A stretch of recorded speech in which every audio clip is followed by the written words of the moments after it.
Olá, hoje nós iremos falar sobre um assunto complexo que tem dividido opiniões tanto dentro como fora da ciência, o dilúvio. Dentro de momentos nós vamos conversar sobre este tema, por isso convidamos-lo a ficar por aí e a assistir ao programa.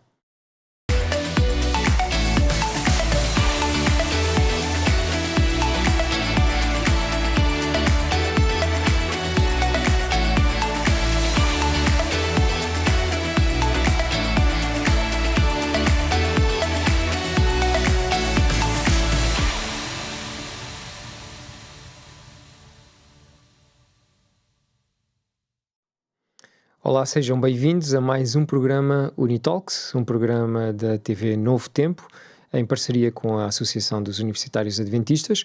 Hoje nós iremos falar de um evento incrível, o Dilúvio Universal, descrito em Gênesis. É, sem dúvida, uma das histórias mais dramáticas e impactantes na Bíblia. Mas o que é que ele significa? Será algo literal, algo simbólico? Como é que se relaciona com a ciência, a geologia e até com outras tradições antigas? Nós hoje iremos refletir um bocadinho a respeito do capítulo 6 de Gênesis e para isso nós temos 3 convidados que de forma alegre, penso eu, aceitaram o convite de estar aqui hoje. Começo contigo, Ruben. O Ruben Fernandes é professor e investigador em biomedicina, nas áreas de genética e cancro, com experiência em liderança académica e investigação aplicada à saúde. Gosta de colaborar em equipa, adora ensinar e aprender também diariamente. Já fundou 3 cursos universitários ligados à biomedicina, uma licenciatura e 2 mestrados. E como facto interessante, facto curioso, diz-nos que quando era estudante do ensino secundário queria ser arquiteto, mas no 9º ano leu um livro chamado Mutação, de Robin Cook, e então decidiu que queria ser geneticista e cá está ele hoje. Ruben, mais uma vez obrigado por estar aqui. Um gosto, um prazer muito grande. Obrigado. Aqui do meu lado temos o Rui Bastos, pastor, com 54 anos, pastor da Igreja Adventista do Sétimo Dia. Neste momento é estudante do mestrado em Fé e Ciência pela Faculdade Adventista de Teologia de Sagunto. Desenvolve o seu ministério pastoral há 32 anos, ligado ao ensino e ao pastorado de igrejas. É fascinado pela ciência, pela visão que ela amplia sobre Deus como um Criador e como hobby tem a observação de estrelas a olho nu. E uma brincadeira que ele tem em família, ao longo do tempo foi dedicando algumas estrelas aos membros da sua família, à sua esposa, à Adélia, a cada um dos seus filhos e agora também aos seus netos. Pastor Rui, obrigado por ter aceito o nosso convite e estar aqui. E aqui na minha diagonal temos a Inês Ratilal, portuguesa, embora o apelido seja de origem indiana, que é a nacionalidade da bisavó. A Inês tem 21 anos, está a acabar o 3º ano de Engenharia Química no técnico.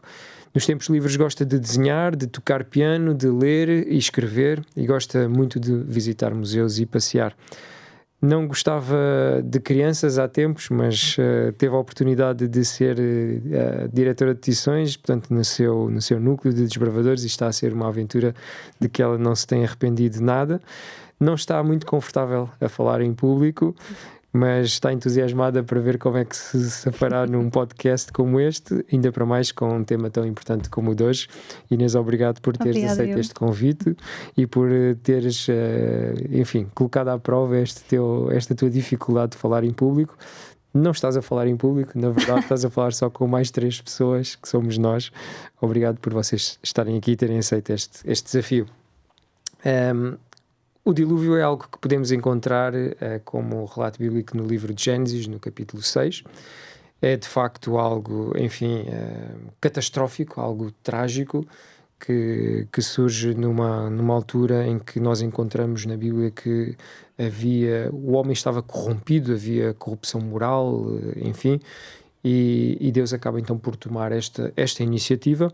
Mas existem algumas questões que se levantam, que nós gostaríamos muito de poder debater aqui hoje, e eu começaria exatamente pela questão técnica da dimensão e da própria construção da arca, colocando-vos a questão de se seria possível uma construção de uma embarcação com estas dimensões que são descritas aqui no livro de Gênesis e, sobretudo, tendo em conta os meios tecnológicos que existiam na época. Além disso, como é que haveria a possibilidade de existir o ambiente necessário dentro da arca para que todos os animais pudessem, enfim, sobreviver durante este período, e como é que, do ponto de vista logístico e mesmo científico, é possível acomodar numa embarcação animais de todas as espécies que vieram naquele momento e se acomodaram ali. Vamos começar por ti, Inês. Muito obrigada. Bem-vindos a todos os que nos acompanham também. Vamos então começar por explorar então o tamanho da arca e se é viável. E realmente a Bíblia descreve-nos que a arca tinha então 300 côvados de comprimento, 50 de largura e 30 de altura. Isto, passando para centímetros, seria cerca de metade.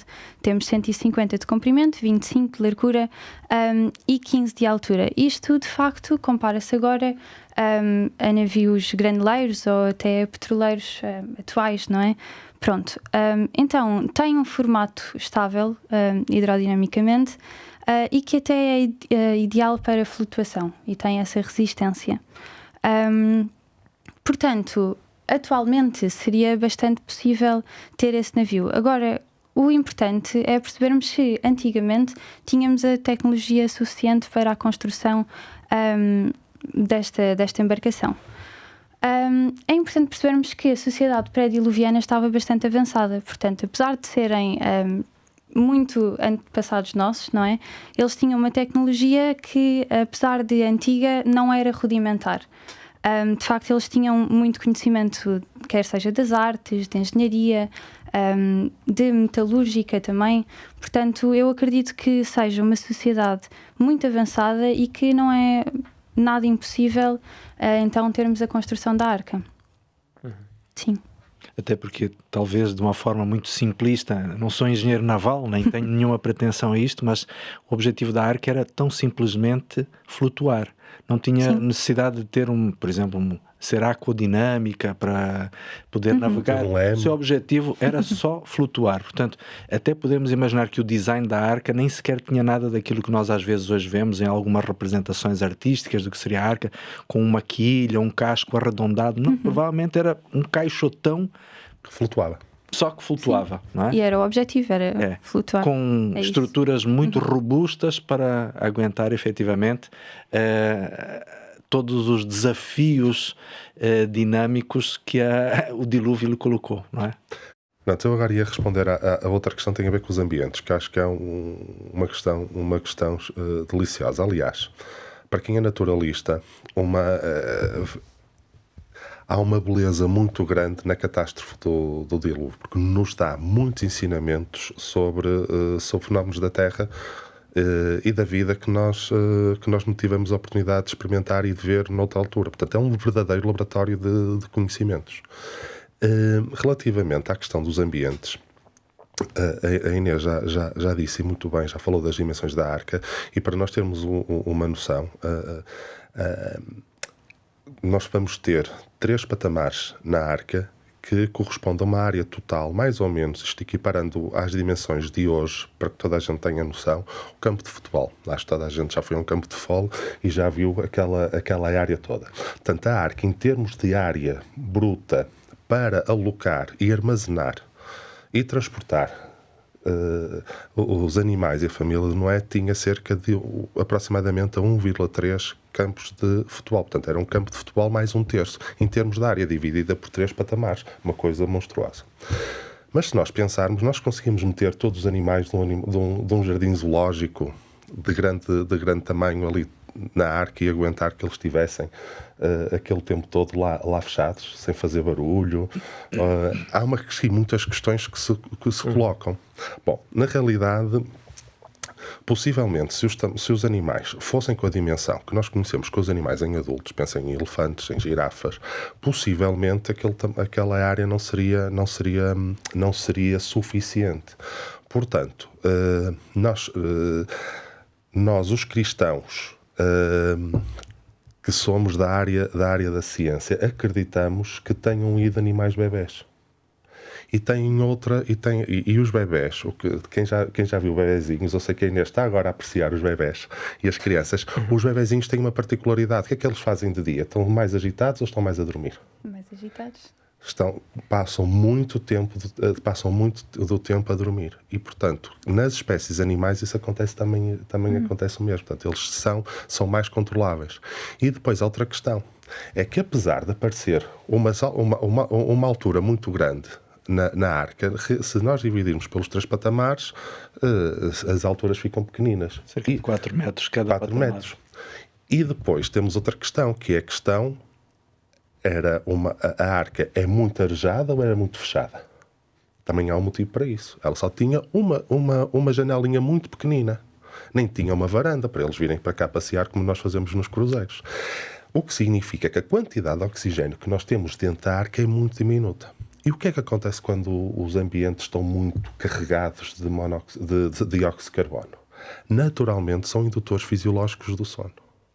Portanto, há toda uma engenharia do sono por detrás até da construção da arca. Portanto, relativamente aos ambientes, foi muito mais controlável e para não só para os habitantes humanos, mas também para os habitantes animais, ter aquelas condições, pouca luminosidade, que induz a melatonina, que os animais, sobretudo os vertebrados, também têm, que induz a melatonina, e as condições de oxigênio rarefeito com mais quantidade de dióxido de carbono induz o sono, e depois os espaços fechados. Portanto, tudo isso tornou uma viagem que ia ser penosa numa viagem um bocadinho mais suportável. Portanto, há uma engenharia divina e espetacular à volta do dilúvio. A hibernação pode A ser outro recurso. Uma hibernação fisiológica, lá está, induzida pela escuridade, induzida pela pouca quantidade de oxigênio. Exato. E também os animais eram bebezinhos, também foram fisiologicamente. Nós não podemos afirmar isto. Nós não podemos afirmar isto. Por isso, eu comecei bem a dizer que nós acreditamos que poderão ter sido animais, porque depois, relativamente aos espaços, poderiam não caber todos. E há outros detalhes, mas eu não sei se o pastor... eu vou passar agora a palavra para não estar a monopolizar. O texto bíblico, efetivamente, não diz se eram animais adultos ou em crias, não é? É possível que tivesse sido isto, não é? Aliás, desculpa Bruno, quando a Bíblia nos diz de toda a espécie, nós na realidade não podemos afirmar se a espécie eu gostava de explorar anterior, esse assunto. se a espécie anterior era a espécie moderna de hoje, ou se pode ser, por exemplo, quando diz uma espécie, em vez de ser um leão e serem os felinos, ou poderá ser diferente da nossa percepção. Nós biólogos cristãos, e eu estou-me a incluir, acreditamos nisso. Acreditamos nisso. Aliás, como biólogo cristão, não sendo evolucionista, nós não podemos negar que existam fenómenos de microevolução. Eu gostava até que, se calhar, o pastor, não sei se nos podia ajudar aqui com uma perspectiva até mais teológica de uma área que é da biologia, mas tem muito de carga de carga teológica, que é a bariminologia, não é? Que eu acho que vem do hebraico, que ainda há bocado estávamos a falar um bocadinho. A palavra barar, e eu gostava que o pastor explorasse se pudesse pedir isso, se podia explorar essa questão, para eu depois explorar uma questão mais biológica. Pronto. A verdade é esta. Nós temos que entender que a Bíblia não é um livro de ciência. Claro. E, como tal, a noção que nós hoje temos de espécies, ou as noções que nós temos de taxonomia, são completamente distintas daquilo que entenderiam os... O que é taxonomia? É a forma como os seres vivos são, portanto, catalogados e classificados, não é?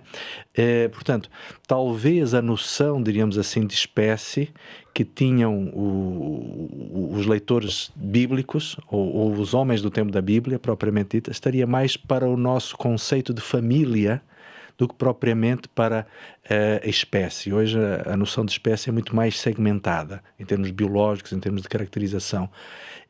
Provavelmente, portanto, aquilo que há pouquinho a Inês dizia, de que provavelmente estaríamos a falar da família dos felídeos, não é? E não necessariamente dos leões, dos tigres de Bengala, das onças, dos pumas e por aí diante, não é? Talvez foi um representante daquela família, não é? E então estava representada porque acreditamos nós efetivamente, como dizias há pouquinho, que a microbiologia pode explicar depois a especiação das variedades, não é? E a adaptação a ecossistemas e a microclimas específicos, não é?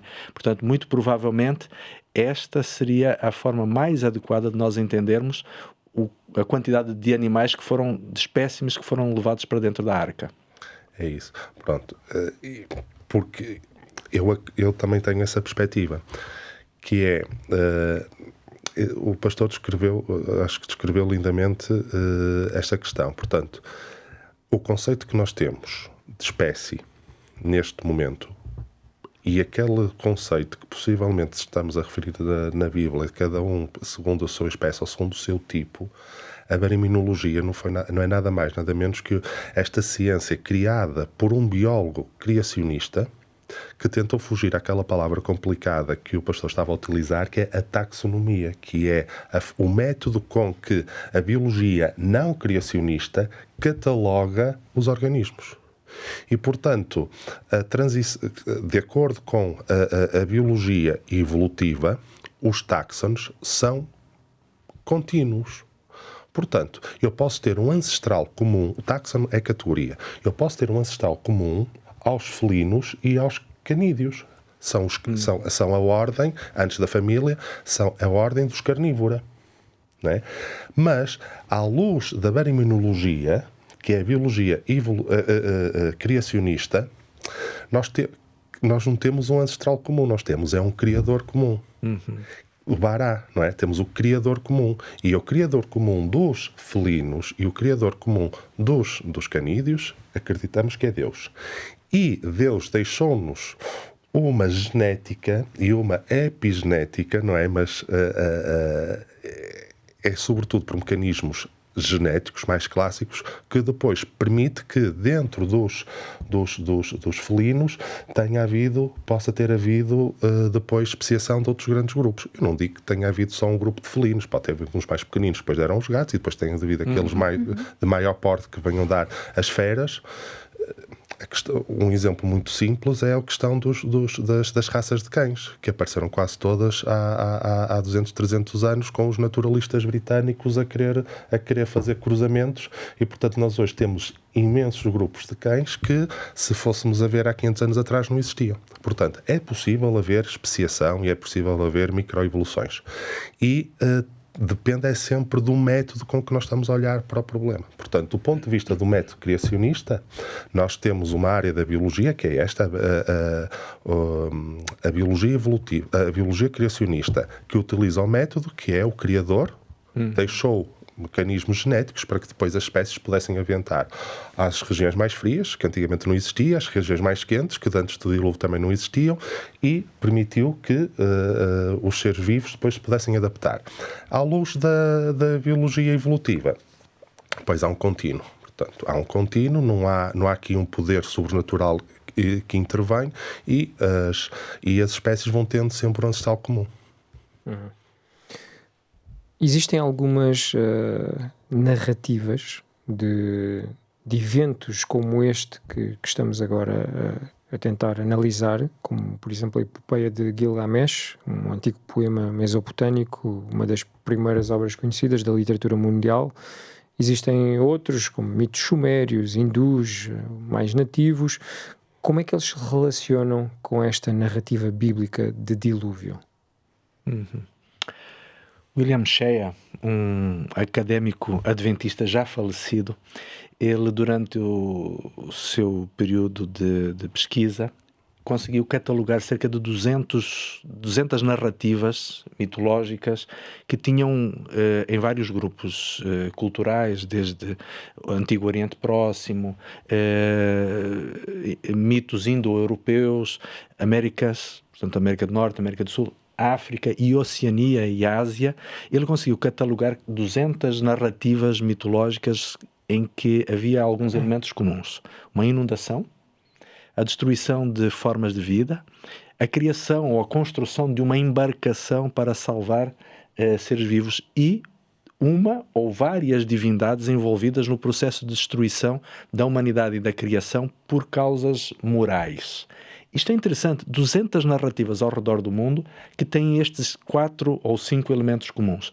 Isto apontava, segundo William Shea apresentava, o seguinte, como se fosse na consciência coletiva da humanidade, uma memória comum. E esta universalidade do mito do dilúvio, ou de mitos diluvianos, provavelmente são o melhor indício da universalidade da própria catástrofe em si. Isto é muito interessante. E agora fica a pergunta, mas quer dizer que a narrativa bíblica do dilúvio, de Gênesis 6, 7 até 11, será que ela é descendente do mito de Gilgamesh? Bom, então talvez seria um assunto para um outro programa que poderíamos ter sobre o tema, não é? Eu interromperia exatamente neste ponto para fazermos um breve intervalo e assim que voltarmos vamos pegar exatamente nesse assunto e vamos continuar a explorá-lo. Não saia daí, voltamos já já. TV Novo Tempo, o canal da educação, o canal da esperança. Bem-vindos então à segunda parte do nosso programa Unitalks. Nós estamos a falar sobre o capítulo 6 do livro de Gênesis, o evento do dilúvio, e um evento tão antigo na história desta terra é propício a poder acompanhar com o estudo deste material extraordinário, a revista Esperança, da Novo Tempo, A Origem de Tudo. É um material no qual poderá encontrar temas como a origem do universo, a origem do ser humano, a origem da ciência, dos dinossauros, da palavra, enfim, encontrará temas interessantíssimos neste material que poderá ser seu de forma gratuita através do número 933 93 92 91, do número 933 93 92 91. Entre em contacto connosco e nós teremos todo o gosto em poder enviar este material de forma gratuita para si. Antes do intervalo estávamos a falar a respeito de alguma mitologia que, portanto, tem algumas semelhanças com o relato bíblico a respeito do evento do dilúvio, e eu, portanto, cortei exatamente aqui o pastor Rui, quando estávamos a falar um pouquinho a respeito da epopeia de Gilgamesh e outros mitos também a respeito do dilúvio. Portanto, dava-vos então a palavra para poderem continuar a respeito deste assunto. Do ponto de vista puramente de curiosidade, não fazia ideia que havia 200 relatos parecidos. Pelo menos 200 que foram catalogados por William Shea. Talvez até existam mais.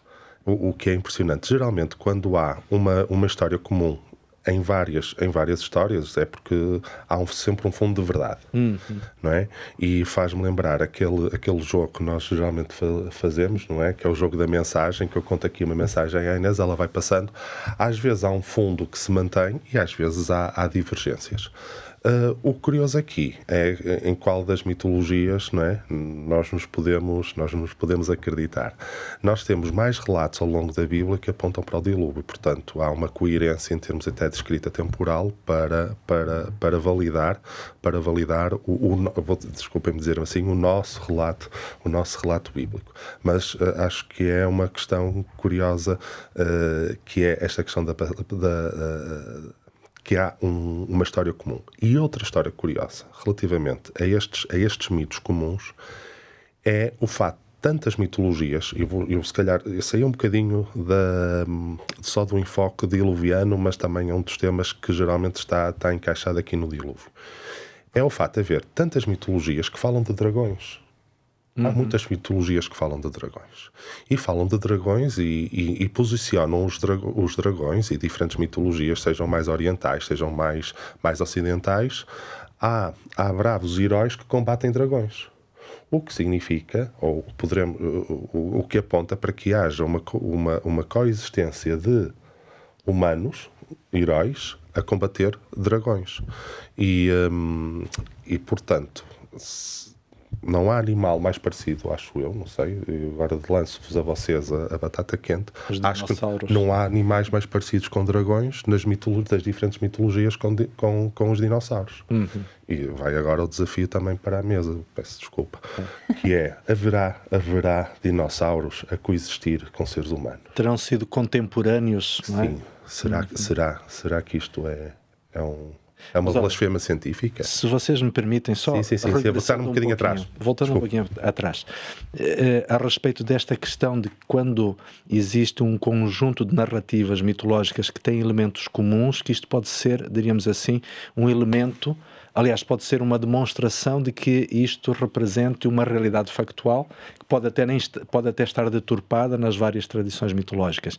Por exemplo, no mito de Gilgamesh, Gilgamesh não é o personagem que está relacionado com Noé, ou seja, ele conhece um personagem chamado Utnapishtim, que é, na verdade, o Noé sumério, o equivalente ao Noé da Bíblia, não é?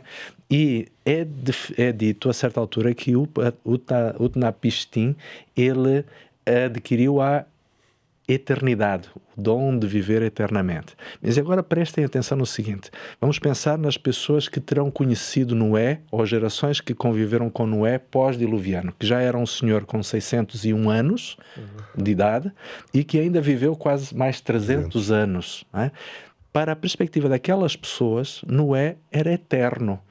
Assim como provavelmente a atribuição a Utnapishtim o dom da eternidade possa ter sido, diríamos assim, uma factualidade que lhe foi atribuída na narrativa mitológica. Isto também terá adquirido a eternidade porque, sendo um filho de Deus,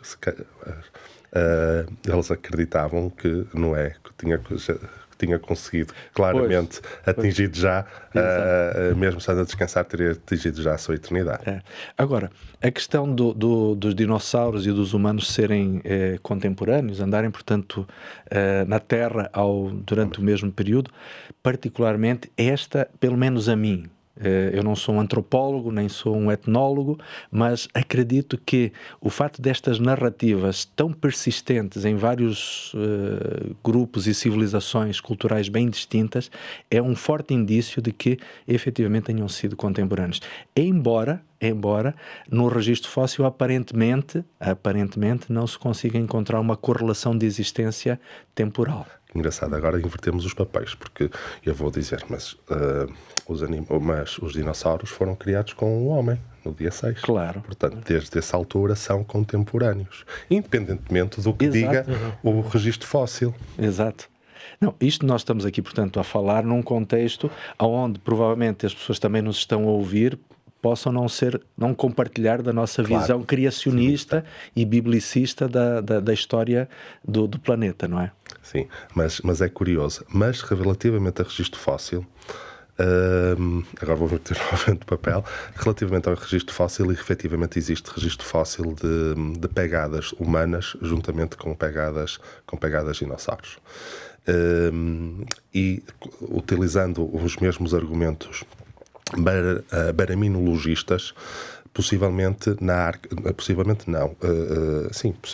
porque nós não temos evidência efetivamente de nada, não é? Mas possivelmente na Arca terão também entrado alguns tipos de dinossauro, a maior parte terão sido extintos, acreditamos nós, os biólogos criacionistas terão sido extintos durante o dilúvio, terão entrado seguramente para a Arca alguns tipos que depois ainda podem ter evoluído para algumas espécies, mas com as alterações ambientais, com as mudanças de clima, etc, foram extintos a posteriori. E não foram os únicos animais que foram extintos. Sim. Mas foram o grande grupo de animais que terão sido extintos. A megafauna acabou por se extinguir. Certo. Pronto, e não são os únicos animais de grande porte que já ficaram pelo caminho, porque tendencialmente os animais de grande porte não estão tão adaptados às condições da Terra. E se nós continuássemos num processo, se não acreditássemos que mais cedo ou mais tarde Deus vem interromper a ordem natural das coisas, possivelmente nós íamos assistir a mais animais de grande porte a irem ficando pelo caminho, porque as condições não são as melhores para eles. Este assunto está muito interessante, mas vamos agora dar um passo em frente na nossa conversa. Eu gostaria de abordar convosco um assunto que também é muito debatido, que tem que ver com o dilúvio como sendo um evento local ou global, não é? O texto bíblico diz-nos que, portanto, Deus falando, vou trazer águas sobre a terra para destruir toda a carne. Portanto, o texto bíblico fala inequivocamente de um dilúvio desculpem, que cobriu toda a Terra, mas essa Terra, toda a Terra, seria o planeta inteiro ou a Terra conhecida por Noé? Poderia o dilúvio, portanto, ser um evento real e localizado, interpretado como os povos, como um evento universal? O que é que vocês acham? Portanto, podemos começar logo, como tinhas dito, pela própria linguagem de Gênesis, não é? É uma linguagem universal em que fala de tudo o que há na Terra por será, todos os montes altos, pronto, é uma linguagem que não nos deixa muita margem de dúvida que terá sido um evento global, sim. E pegando também em Patriarcas e Profetas, Ellen White diz-nos que o dilúvio não foi meramente uma enchente de chuvas comuns, a Terra inteira foi envolvida. E se avançarmos um pouco, Jesus até comparou os tempos de Noé com a segunda vinda, não é? Em Mateus 24 diz-nos que assim como foi nos dias de Noé, assim será também a vinda do Filho do Homem. Portanto, se o dilúvio foi apenas local, então esta comparação não teria a força que tem, não é? A autoridade das Escrituras estaria comprometida se fosse apenas local. E logo por aí acho que é o pontapé de partida para dizermos que terá um valor universal. E haverá evidência científica para que tenha sido universal? É uma questão que se poderá estar em cima da mesa. Se formos olhar em senso lato, nem todas, não conseguimos encontrar evidência de dilúvio em todas as partes do planeta. Mas para mim há algumas que são ali uns marcadores que têm que deixar qualquer um de nós atento. Por exemplo, o facto de existirem fósseis marinhos nos Himalaias, que atualmente é a parte do planeta mais elevada, mais distante do nível do nível médio. Portanto, porque é que poderá não haver registro fóssil possa levar a pensarmos que o dilúvio possa ter sido regional, possa ter sido global? Não nos podemos esquecer dos fenómenos de erosão, que possam ter removido as camadas mais superiores. O tectonismo que se iniciou a partir do dilúvio fez uma transformação. A própria Ellen White diz que foi uma transformação como nunca antes se havia visto. Se já o fenómeno da criação foi estrondoso, para Ellen White dizer que nunca antes a Terra tinha passado por fenómenos tão ela chega a comentar que Satanás foi obrigado a permanecer no meio dos elementos em fúria e ele, que tem uma existência espiritual, temeu pela sua própria existência. Portanto, imaginem quão assustador deve ter sido, de fato, o dilúvio. Portanto, passamos a ter coisas que possivelmente antes não existiam. Eu lembro de uma vez ter perguntado a um pastor da minha igreja, que por acaso está aqui, como é que seria, não sei se recorda, como é que seria a orografia antes do dilúvio. Porque faz sentido que seja uma orografia. A orografia é o relevo. Portanto, porque para mim fazia sentido, enquanto naturalista, lá em casa, que o relevo fosse mais plano. E, portanto, a partir do dilúvio, nós começamos a ter a crosta terrestre a afundar debaixo de outras crostas. Portanto, que são as placas em subducção. Portanto, quando eu tenho, imaginem, uma placa que começa a descer, esta parte vai começar a subir e, portanto, eu vou começar a ter um relevo muito acidentado. E, portanto, esta placa que está a submergir foi perder evidência de que tinha havido um dilúvio. Portanto, nós não vamos possivelmente encontrar, eu já estou a dizer possivelmente, não vamos conseguir encontrar evidência científica que tenha havido um dilúvio regional, à escala global, porque nós estamos a perder informação com o tectonismo. Mas, e volto à questão inicial, nos Himalaias nós conseguimos encontrar registro fóssil de animais marinhos e de organismos marinhos. Portanto, acho que há uma boa evidência para que tenha sido um fenómeno à escala global. pese contra, diríamos assim, a questão do registro fóssil, por vezes também ser usada como um argumento a favor da evolução, mas em relação àquilo que mencionas, há aspectos muito interessantes de como certos seres vivos foram preservados de uma forma tão instantânea como em algumas situações encontramos. Por exemplo, na formação numa formação nos Andes, na região do Peru, na região de Pisco, existem esqueletos de baleias que estão, diríamos assim, a cerca de 3 ou 4 mil metros de altitude, perfeitamente conservados. Mas já sendo espetacular o fato de encontrarmos esqueletos de baleias a tão grande altitude, ainda existe um outro aspecto bastante interessante, é que todas as estruturas moles ou diríamos assim, de configuração mais débil, mais frágil das baleias, como aquelas barbas que elas usam para fazer a filtragem do krill e por aí adiante, foram conservadas no registro fóssil. Ora, se a fossilização tivesse sido gradual, como normalmente os modelos evolucionistas convencionais apresentam, isto levaria dezenas ou até centenas e até milhares de anos para que houvesse uma fossilização completa, lembrando, por exemplo, que o diâmetro de uma baleia é de vários metros, não é? Portanto, e a deposição de sedimentos teve que ser muito rápida, instantânea quase. E estas condições catastróficas só seriam possíveis, efetivamente, num dilúvio global. E agora, quando olhamos para estes vários locais onde encontramos grandes formações formações geológicas com enterramentos de fósseis, é possível encontrarmos em vários lugares diferentes espalhados pelo planeta. E quando, interessantemente, vamos também verificar em termos de posição na coluna geológica das idades, também percebemos que em algumas situações existe uma complementaridade muito interessante, mostrando que estas formações ou estes grandes aglomerados de fósseis sejam, portanto, tendo sido formados em uma época bastante semelhante em vários lugares ao redor do mundo, não é? Este também é uma área da paleontologia muito interessante a ser estudada, não é? Para perceber como estas formações podem, de alguma forma, também ser indícios de uma catástrofe universal. É? A nossa conversa sobre paleontologia e fósseis está a ser muito interessante. Nós neste momento vamos interromper para um breve intervalo, mas voltamos dentro de momentos. TV Novo Tempo, o canal da educação, o canal da esperança.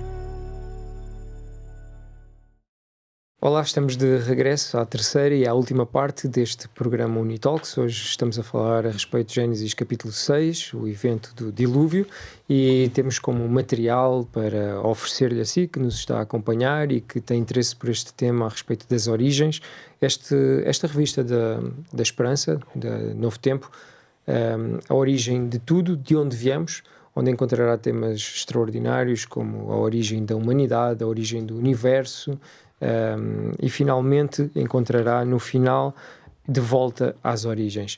Este é um material que nós podemos colocar à sua disposição de forma completamente gratuita, contactando-nos através do número 933 93 9291, 933 93 9291, e nós faremos chegar este material a si, à sua casa, de forma gratuita.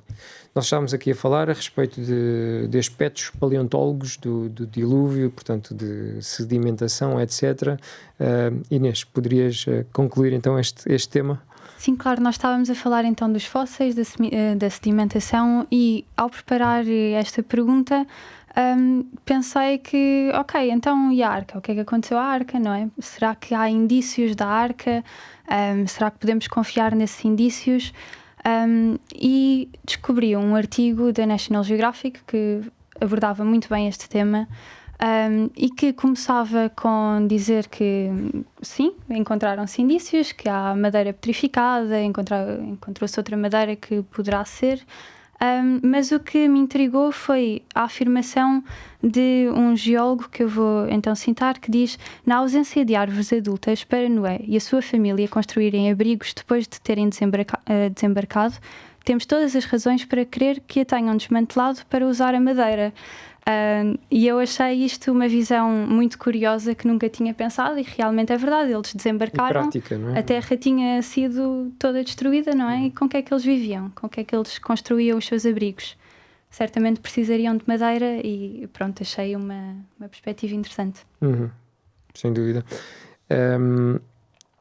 Avançando um pouquinho mais no nosso tema, e já depois então de olharmos aqui para algumas, enfim, evidências a nível global a respeito deste tema, eu olharia agora um pouco para o pós-dilúvio, e no pós-dilúvio nós encontramos algo muito, muito interessante, portanto um sinal que Deus coloca nas nuvens. Nós encontramos isto, portanto, nos capítulos 8 e 9, portanto, o pós-dilúvio, porei o meu arco nas nuvens como sinal de aliança. E eu gostava de vos colocar esta questão a respeito deste arco, aquilo que nós conhecemos como o arco-íris, como, portanto, olhando para ele como um símbolo divino. Isto é uma criação literal, portanto, que é feita neste momento, ou é algo, um sinal que é dado a partir de um fenómeno natural já existente? O que é que vos parece a respeito disto? Olha, é uma opinião muito pessoal. Possivelmente já a refração da luz já teria existido. Quando é que aparece o arco-íris? Quando é que geralmente aparece um arco-íris? Geralmente após uma chuvada. Uma chuvada, quando há umidade na atmosfera. Quando há muita umidade na atmosfera. E nós temos a percepção que esta questão do ciclo da água só terá começado a existir, e as chuvas só terão começado a existir após o dilúvio. Por o mesmo motivo que já falamos há pouco. Para mim faz todo sentido que a Terra tenha tido um relevo muito, muito suave. Porque geralmente a condensação da água e a precipitação geralmente ocorre quando a água encontra uma orografia bastante acentuada. Portanto, quando a água começa a roçar em regiões montanhosas e começa a precipitar. Portanto, esta questão poderá ter começado a ser mais visível porque possivelmente começamos a ter ou o ciclo da água a começar a funcionar exatamente pelas alterações climáticas, passamos a ter diferenças de temperaturas acentuadas, passamos a ter uma orografia que permitia a precipitação, e a partir desse momento esse fenómeno começou a ser mais visível. É uma opinião muito pessoal. Não sei se sim, até porque os arco-íris não é um acontecimento muito pontual na nossa vida, não é? Para Noé ter ficado admirado, para isto ter sido uma razão de surpresa, seria estranho se tivesse já acontecido mais vezes na sua vida.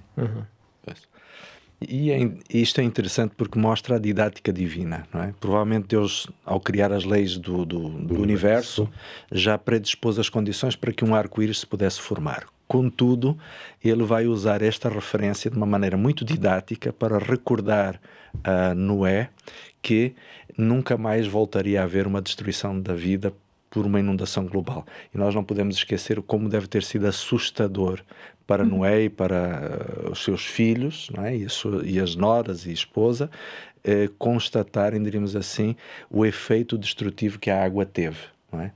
Levando em conta que ele viveu num mundo onde nunca houve precipitação de água em forma de chuva. Provavelmente de umidade, sim, não é? Mas não em forma de chuva. Então isto era traumático. E ver, diríamos assim, após cada chuvada, o arco-íris recordava-lo, ok, nunca mais Deus vai destruir a terra da forma como o fez. Houve mudanças a partir da... Isto mudou tudo, mas ainda assim, né? Nunca mais vai destruir Deus o mundo com água. Exato. Olhando agora para um aspecto um pouquinho mais teológico, eu diria, como é que vocês veem esta narrativa moldar a visão judaico-cristã do juízo, da justiça, do perdão, da aliança? Como é que vocês acham que este evento acabou por moldar um pouco essa visão? Eu acho que nós às vezes olhamos para o dilúvio como se fosse Deus destruiu a terra. E aqui é preciso nós termos duas perspectivas. Portanto, Deus ama o ser humano e ama o ser humano hoje e amava o ser humano na altura de Noé. Portanto, a destruição total da terra não há de ter sido a solução lógica e a imediata para Deus, não é? Há de ter havido outras soluções, e quando a terra chegou a um limite é que Deus decidiu que era o fim. Pronto. E para além disso, nós devemos olhar na perspectiva de Deus destruiu a terra por causa do pecado, ou a terra já estava a ser destruída com o pecado. E quando Deus decide limpar a terra, foi para nos dar uma segunda oportunidade, não foi com a perspectiva de destruir a terra toda, destruir o ser humano, porque realmente é um Deus de amor que nos ama. E pronto, eu acho que esta nova chance, esta nova terra, por assim dizer, porque a terra ficou renovada, não é? Foi a resposta de amor divina que tivemos. E existe também sempre a noção de que, mesmo nos momentos em que Deus tem atitudes que são estranhas à sua conduta e caráter misericordiosos e de amor, existe sempre um resto que continua. Não é? Existe sempre um remanescente. Esta é uma expressão que, inclusive, na linguagem apocalíptica está presente. O remanescente. Aqueles que subsistem à degradação, à perversão moral, que não se deixam destruir por aquilo que existe de... Perdão. Mas que este restante, ele, diríamos assim, é um herdeiro dos valores que Deus tem para a própria humanidade. E estes herdeiros foram, no caso, Noé. E se nós pensarmos que a Terra, neste momento na sua história, está a viver o seu ponto máximo e aproximar-se do final da sua existência, conforme nós conhecemos a realidade, também existem aqui um conjunto de paralelos em relação ao tempo de Noé com os tempos atuais. Por isso Jesus vai dizer, como foi no tempo de Noé, assim será no final dos tempos, não é? E a degeneração moral é visível hoje. E assim como Noé também foi o restante de um grupo de pessoas que procuraram fazer a vontade de Deus, também no final da história haverá um grupo de pessoas que são efetivamente o remanescente. E estas pessoas também têm, como Noé, a responsabilidade de anunciar ao mundo a iminência da sua própria destruição. Mas que sabemos agora, por aquilo que a Bíblia nos diz, que esta destruição será apenas um processo de transição entre um mundo mau, degenerado pelo pecado, e o recomeço das coisas como elas sempre deveriam ter sido. Ou seja, o início da eternidade, o início do que deveria sempre ter sido a vida, seguindo os planos de Deus. Muito bem. Não sei se querem colocar mais alguma nota em relação a este tema. Este tema é muito interessante e agradecer pela forma dinâmica e didática como vocês o colocaram. E agradecer também por esta colocação final, porque de facto no Novo Testamento nós encontramos algumas referências ao dilúvio como apontando para algo que está no futuro, não é? E como algo que deve ser olhado com atenção, com análise devida, porque podemos retirar grandes lições a respeito deste episódio do dilúvio, tantas outras que nós nem sequer conseguimos abordar aqui, mas que efetivamente nos podem ajudar a olhar e a perspectivar aquilo que irá ser no futuro. Nós queremos voltar a olhar para este material, a origem de tudo, e dizer-lhe aí em casa que, portanto, se tem interesse nestes temas das origens, portanto, deste relato de Gênesis que coloca em perspectiva a forma como tudo começou aqui neste mundo, este é um material que pode fazer todo o sentido para a sua análise, para o seu estudo. Nele você encontrará, portanto, temas como a origem do universo, a origem da vida, dos dinossauros, que falávamos também aqui um pouco do ser humano, da ciência, da palavra, do mal e de volta às origens. Este material, portanto, poderá estar à sua completa disposição através do contacto que pode fazer connosco, através do número 933 93 92 91. Eu volto a repetir, o número é o 933 93 92 91 e nós teremos então todo o gosto de poder mandar para si de forma gratuita este material. Nós voltamos, portanto, a agradecer-vos por poderem ter estado aqui connosco, pela disponibilidade que vocês tiveram, pelos inputs que foram fazendo ao longo deste programa e de uma forma muito especial também agradecer a si, que está aí em casa. Obrigado por ter estado desse lado. Obrigado por ter acompanhado. Nós queremos contar consigo no próximo programa, por isso fica desde já convidado a assistir aqui na Novo Tempo Portugal, no canal da Esperança. Da nossa parte, fica um abraço.